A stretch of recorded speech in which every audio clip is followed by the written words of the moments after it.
Është zhvilluar sot konferenca shkencore ndërkombëtare Konftor 2026 në Universitetin e Shkodrës Luigjë Gurakuqi me temë ardhmja e turizmit, përshtatja me digitalizimin, turizmi i përgjegjshëm dhe me kuptim. Konferenca mblodhi studiues, pedagog dhe përfaqësues institucionesh të cilët ndanë analiza mbi sfidat e sektorit, transformimin digjital dhe zhvillimin e qëndrueshëm të turizmit, duke theksuar rëndësinë e bashkëpunimit akademik e institucional dhe nevojën për politika më efikase në mbështetje të sektorit. Sektori turizmit tashmë po shfaqet si një sektor shumë dinamik, duke vendosur Shqipërinë në hartën botërore, veçanërisht në aspektin e masivizimit.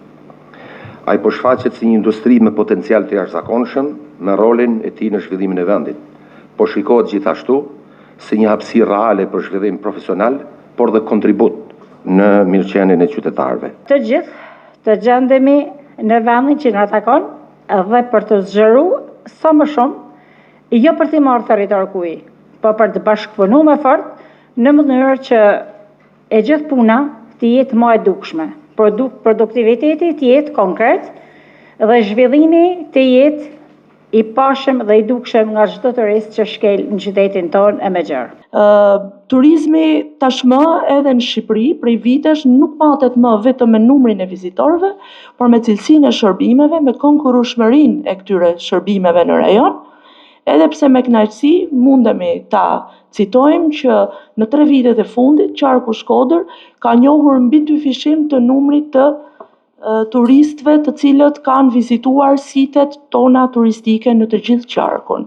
Turizmi sot nuk mund të shihet vetëm si një aktivitet sezonal apo si një mundësi e kufizuar në disa zona të veçanta. Ai është kthyer në një sektor strategjik dhe domethënës për ekonominë lokale dhe rajonale, i cili ndikon drejt për drejt në bujqësi, shërbime, kulturë, transport, gastronomi dhe punësim. Në këtë drejtim, sfida jonë kryesore është që turizmi të zhvillohet në mënyrë të balancuar, të qëndrueshme dhe gjithëpërfshirëse. Ku nevojitet shumë punë, sidomos në pjesën e lumenjve, që ka një ndikim shumë të madh, jo dhe aq pozitiv momentalisht, edhe tek fusha e turizmit. Besoj si jena në kohë që ton aktorët me ndi këtë përshpërim, me kuptu variablat dhe trajektoren që merr turizmi, tu mos harru pikën më të rëndësishme, cila është ajo njerëzore. Se besoj se kur nuk një gjojmë përshpërimin, nuk kena me ditë me kuptua ma nej as piskamen. Në këtë kontekst, digitalizimi nuk është më një zgjidhje, por një domosdoshmëri. Inteligjenca artificiale, platformat online, marketingu digital dhe koncepti i smart tourism po ndryshojnë mënyrën se si promovohen dhe menaxhohen destinacionet turistike.